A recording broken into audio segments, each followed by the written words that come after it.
Well, I think it'd be hard to put as much emphasis on it as Urban Meyer did, but I definitely believe Ryan Day is accentuating that rivalry, and I have no doubt about that. I mean, we know some of the byplay that happened last year supposedly between he and Coach Harbaugh on a Big Ten coaches call, and just kind of the sniping that may have gone back and forth about that. And I think Ryan Day knows that everything begins and ends with the University of Michigan, and then obviously you build out from there with the other great challenges that you face in a given season. And now Michigan State, Indiana, Michigan, Penn State. I don't know what I'm losing track of the schools I just reeled off, but you're in a pretty good division, the Big Ten East. And there's typically one or two good teams from the West, one that you might play in the regular season and maybe another one that you might play in the championship game, or as in the case of 2 years ago, a really good one from the West that you happen to play twice in Wisconsin. But, I just think that you have to look at it that, from the beginning of time, the Ohio State football program, one of the tenets has been, thou shalt beat the University of Michigan, or thou shalt die trying. I mean, it's kind of time in memoriam, at Ohio State that you don't want to let that down. And I think when you look at everything that's happened, I guess in the last 20 years, I think they didn't play obviously last year, but 17-2 in the last 19 years or something like that against the University of Michigan. It's just an absurd record. So Ohio State wants to maintain that and just keep it going. That's all that they can do. And I don't have any doubt that Ryan Day is working every bit as hard on that rivalry as Urban Meyer did. It's just Urban wore it and talked it and breathed it. And I mean, it'd be impossible for anybody. I mean, did Urban take it to the level that Woody Hayes did? I mean, you think that's impossible. So I'd say Woody 1, Urban 2, and Day 3, but Tressel's in there too, and so was Earl. So. You left somebody out there between 1951 and now. You guys, you get me in trouble. I don't know. Yeah. You didn't happen to go 2 and 10, did he? And 1. I just feel like Day's going to push it. Though. Day's going to push it as hard as the others, and the proof's going to be when they show up to play that game in Thanksgiving weekend every year. I don't see anything changing as far as that's concerned for a while. I'm going to show my age and go back to an old Bugs Bunny cartoon to where Bugs Bunny with a handsaw cuts off Florida and lets it float into the sea. I mean, short of Ryan Day going up there and going to Toledo and sawing off Michigan, letting it sink into the lake, I don't know what else he needs to do to show that he takes it as seriously. He's not out there dropping the M word or anything like that. He's certainly not playing Kumbaya or going and having, s'mores over a campfire with Jim Harbaugh or anybody there. I mean, he's definitely taking it as seriously. Urban was Urban before he got to Ohio State and already kind of had this media, persona, and certainly was probably a little bit more visible in terms of having, his national championships and whatnot and, a longer coaching career. So, I think people were more aware of every movement that Urban made. We've had a COVID year to where, I might be able to find the Woody Hayes complex on a map. It's been such a long time since I've been there that, I don't know if I could drive there on autopilot anymore. That's a joke. I could get there. But, we're not seeing every movement that Ryan Day makes the way that we were under the, 3 to 4 to 5 days a week that we were on campus under normal circumstances. But, as Steve had mentioned, whether or not you want to believe that we're going to hang 100 on you, you better hope that there's a mercy rule, blah, blah, blah, blah, blah. I don't have any reason to doubt any of that happened, to be honest. I have zero reason to doubt the validity of that. I heard it before the news came out. I'm like, well, how the hell am I going to corroborate this? And lo and behold, it comes out. I'm like, well, I guess I should have run with it. But, it's real. Ohio State still has its team up north periods. Nobody is dropping that. I mean, when Ryan Day on a Zoom call goes to a reporter, a female reporter who no longer has a paper at this point, or a radio station, is like, yeah, Lori, we don't use that word. It's real. It's real, and I don't think that anybody should lose a moment of sleep over Ohio State napping on Michigan, especially with the fact that Michigan has been about as competitive as roadkill in this series as of late. However, I will bring up one point. Oh boy! Under Urban Meyer, Michigan week throughout the football facility, nonstop on the loop. LL Cool J's. It's time for war. Ryan Day, first year, I believe he stopped that. So now some of that may have been the begging of the players. Please don't do this. Please stop this, because by the end the players hated it as well. But it triggers something in your mind. I do think that if there was any inkling of Ryan Day like feeling sorry about Michigan or not caring enough about him, after that Zoom call, forget about it. It was all he was all fired up and ready for that. I mean, but then if you look at the scores of the games, since Ryan Day has arrived, and one of those he was, offensive coordinator and one the head coach, I don't think you can fault what he's doing against Michigan. And I know, why would you do anything differently than Urban Meyer did?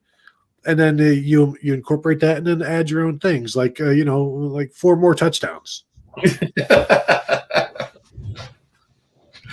Passing until the last second. I mean, short of going for 3. I mean, I don't know. I mean, I really don't know. I mean, we were all concerned. Will Ohio State be able to recruit post Urban Meyer? Check. Will Ohio State be able to compete with that team up north post Urban Meyer? Check.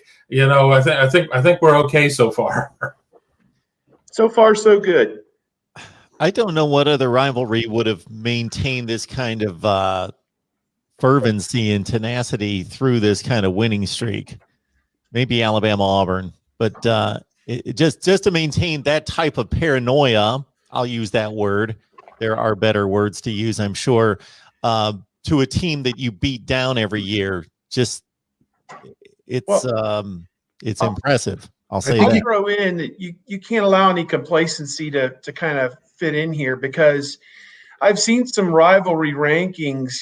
People love to do that type stuff on Twitter and on their websites. And I saw somebody had moved Ohio State, Michigan, down the line to like number 4, number 5 among the national rivalries, where it was always 1 or 2. I mean, the 3 that you really think about are Alabama, Auburn, Army, Navy, and Ohio State, Michigan. I don't think anybody else is really on that same plane, particularly when you've had so many of them that have gotten broken up over the years, like West Virginia and Pittsburgh don't play each other, and Texas A&M don't play each other anymore. So, but I did see one that had Ohio State, Michigan clear down at like number 4. I don't think you'll ever have the Ohio State coaches and players getting complacent about it, which is all that really matters.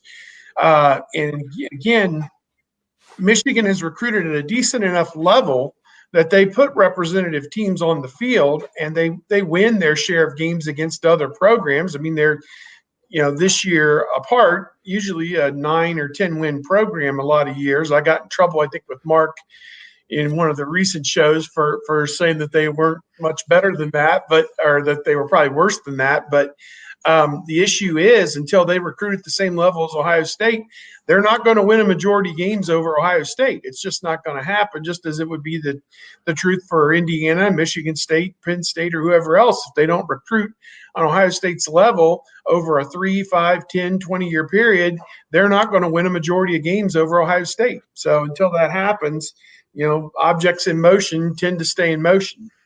And that was the same case with John Cooper. Because even though he went 2-10-1, once that recruiting picked up, then comes the 94 win, the 98 win, and the 3 other games that were pretty darn close, and certainly closer than the others. But it is also that 2-10-1, which led to complacency on Michigan's part, like the entire program, fan base, and everything. And I think there's some of that, maybe with like us old schoolers here, like we remember that 2-10-1, and it's always like, don't never forget. And you don't want you try not to let the fan base forget, because it wasn't always like this. It won't always be like this, and maybe it continues to be like this as long as everybody is focused. But it's not supposed to be like this. That's why you should enjoy it. That's not why you should be taking it for granted. I keep trying to figure out why there is such a gap in the two games that were most recently played and in the long winning streak, even though there were some close games, obviously, during that stretch. 2013, 2016, of course, come to mind. And I think it's just a combination of things. There is a decided talent gap, and it's widening, it's growing. But in addition to that, if Ohio State was playing a like team from a talent perspective in the Big Ten, somebody else, Penn State is the only team that's been comparable from a talent perspective consistently with Michigan over the Jim Harbaugh era, and Ohio State doesn't beat them like a drum every year. If Ohio State was playing outside of the Rutgers and Marylands and Illinois of the league, they were playing that next tier and they were playing them every year, they wouldn't beat them like a drum every time. So there's got to be some combination of the talent with the just the laser focus, and now it's got to be in the heads of Michigan that they're half beaten when they walk on the field. Well, and Michigan's also had quarterback issues by the time they play Ohio State as well. When you're down to like John O'Corn, like Wilton Spate in 2016 had a really good year all season long. And you saw what that produced that season. Devin Gardner in 2013, also a really good game. Surprisingly, the Jake Rudock 2015, he had a great season, but that game just got out of control by the end. But yeah, they're so, by the end of it, and Shea Patterson was never really that good. And so they've had quarterback issues, I think, has maybe been the thing that has kept them from competing as much or even maybe winning a couple of games, because really, should Michigan be reliant upon Wilton Spate to be winning games for them? Should he be their best option? I don't think so. Well, not only do they have quarterback issues, they can't run the ball. Yeah, it's bad. I mean, Mike Hart's not walking through that door in terms of running the ball for them. I mean, I'm not going to single amateurs out, and that's not who I want to be or whatever, but. I can't name a Michigan running back here in recent memory that I would say that would really sniff playing time at Ohio State. And then the other thing, especially under Harbaugh, is they've been so slow to adapt. And Ohio State has been able to tailor its offense because obviously in order to blow somebody out, you need to put points up to get there. Ohio State's been able to do so many things offensively.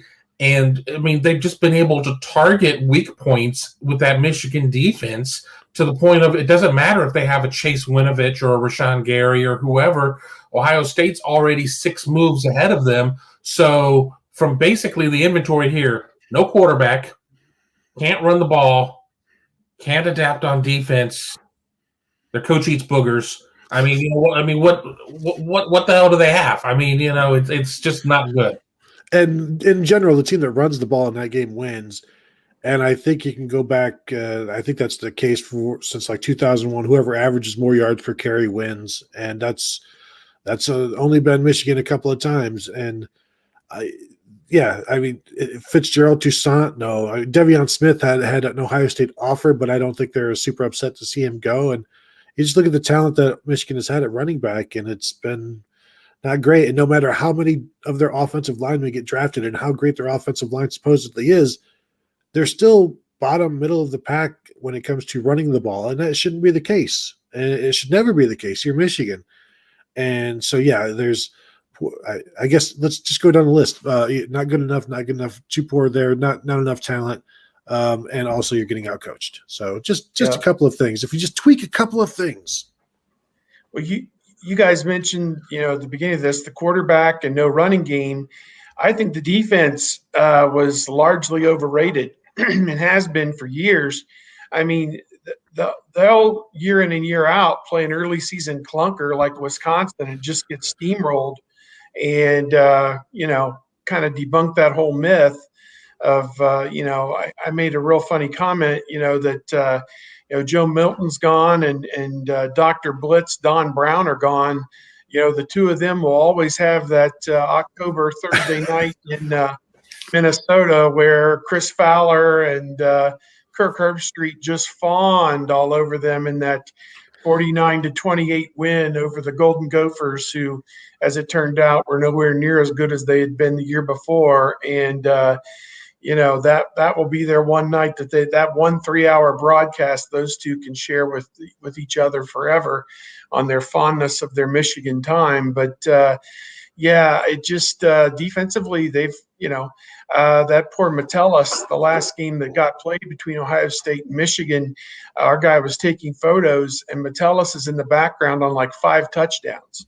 I mean, like boom, boom, boom, boom, boom. I mean, deep ball, short ball caught and taken 74 yards. He's running right behind the guy. I mean, it was they don't have it. And now here I go, Mark. Here I go. You guys you're reeling me in. You're reeling me in again. I'm sorry, Mark. They're still a 9 or 10 win program every year. You said the overrated of the defense. I still go back to when Jabril Peppers won like the defensive player of the year, and I think Draymond Jones had the same number of tackles in Big Ten play as Jabril Peppers as a redshirt freshman defensive tackle, and Peppers still got all of that hype.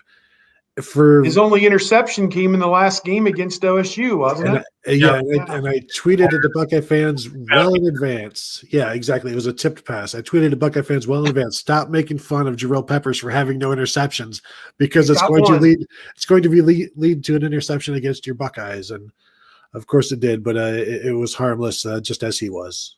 And you talked about Josh Metellus. I go to Brandon Watson before that, and I remember Can't Guard Mike was on the Ohio State sidelines at that point, and he tweeted out that 28, who was Brandon Watson, he ain't got nothing for Ohio State, and they targeted him all game, and they made him have a very long day because it didn't matter where they put him on the field. They found him, and he was rarely in frame. I mean, they just, with Ohio State speed and just with, a semi-modern passing attack, was able to just make that Don Brown defense look a little leaky.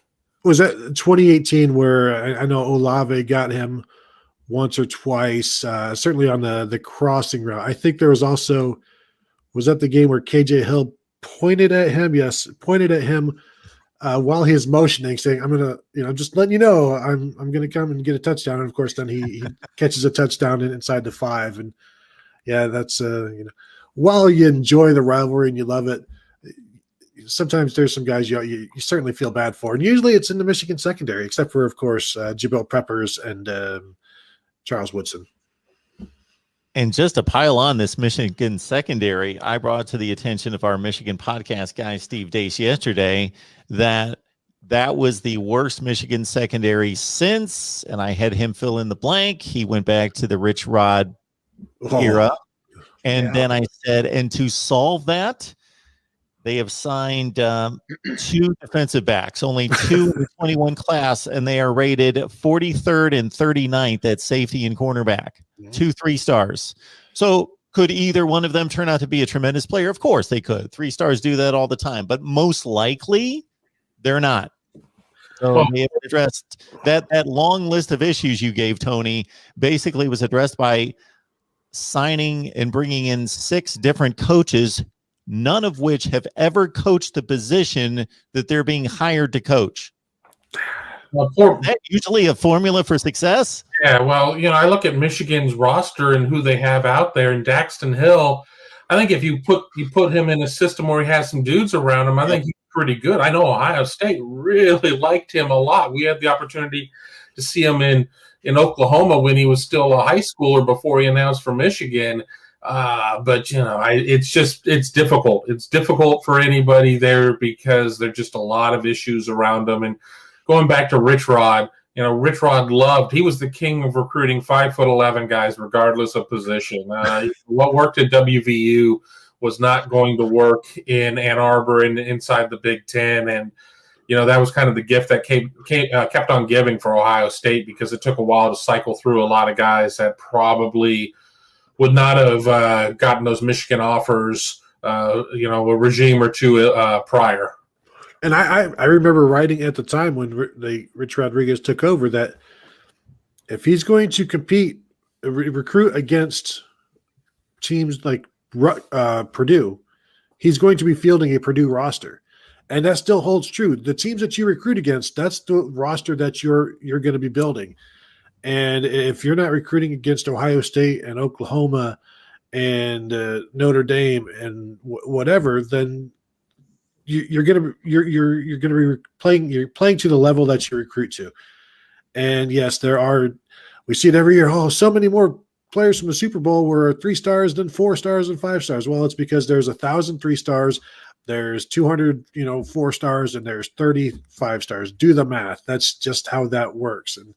But when your team is 80% 3 stars and you're Michigan, that's not going to cut it, and especially with their lack of development. But now, Mark, as you said, they've got some new coaches and fresh eyes to in fresh positions. And you know what? I like the thought process of bringing in Baltimore running backs coach to coach your quarterbacks. I think that's brilliant. And how can you possibly go wrong? You got him. You've got Jim Harbaugh. Either J.J. McCarthy or Cade McNamara. Right now, for me, it's a toss-up as to the September Heisman winner. Well, and you sit there and you talk about beating Purdue in terms of recruiting or whatever. Well, what was their excuse for losing to Appalachian State when it was an FCS team? I mean, they weren't having to go out and recruit against that small school out of Boone, North Carolina. So, and I know that's an outlier or whatever. And not if they played 10 times, it wouldn't be. I was going to say, whenever we don't have a topic, we should just talk about Michigan, because I think we can all kind of get on a downhill roll on that one. Something that Michigan's not been able to do for many years.